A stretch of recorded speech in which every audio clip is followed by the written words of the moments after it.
বলছে একটি বিছানা 8,845 টাকায় বিক্রি করলে যে লাভ হবে সেটা 1,987 টাকায় বিক্রি করলে যে ক্ষতি হয় সেই লাভটা ক্ষতির থেকে 25% বেশি। তাহলে 20% লাভ করতে গেলে বিক্রয় মূল্য নির্ণয় করতে হবে। তো বিক্রয় মূল্য বের করার আগে ক্রয় মূল্য প্রয়োজন। তো ধরলাম ক্রয় মূল্য x টাকা, ঠিক আছে। তাহলে 8,845 টাকায় বিক্রি করলে লাভ কত হবে? লাভ হয় বিক্রয় মূল্য মাইনাস ক্রয় মূল্য, এত টাকা। আর 1,987 টাকায় বিক্রি করলে ক্ষতি কত হবে? ক্ষতি হবে ক্রয় মূল্য মাইনাস বিক্রয় মূল্য, এত টাকা। এখন বলেছে লাভটা ক্ষতির থেকে 25% বেশি।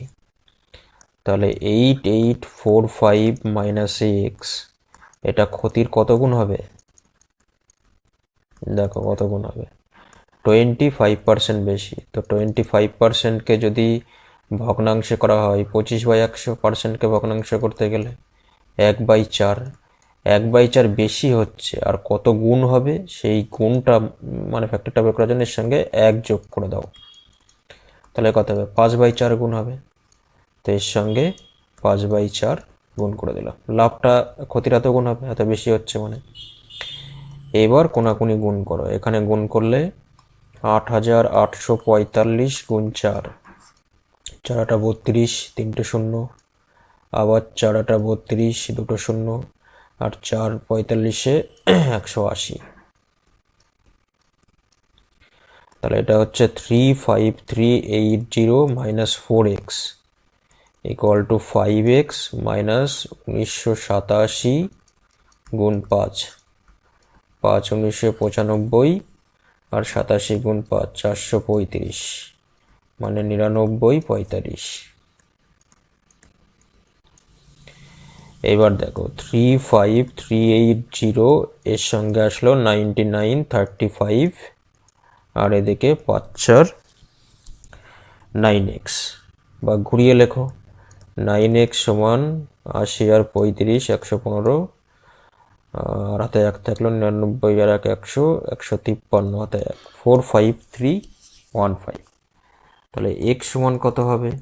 45315/9। এই যে ক্যালকুলেশনগুলো, এগুলো ভিডিও পজ করে করে আমার সঙ্গে সঙ্গে করবে, তাহলে আরও ভালো বুঝতে পারবে।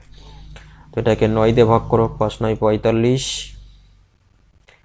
3 9 27, 5,035 হলো। তাহলে এটা আমরা পেয়ে গেলাম ক্রয় মূল্য, বুঝা গেল? এবার এই ক্রয় মূল্যের ওপর 20% লাভ করতে গেলে বিক্রয় মূল্য কত হবে? তো দেখো 5,035 এর ওপর 20% লাভ করতে হবে, ঠিক আছে। তো 20% মানে কি? 1/5, 1/5 লাভ করতে হবে। 20/100 মানে 1/5। তো এবার এই 5,035-এর 1/5 কত হবে? 1,007 হবে। তো 1,007 লাভটা যোগ করে দাও, তাহলে 6,042। এটাই হবে কি? বিক্রয় মূল্য,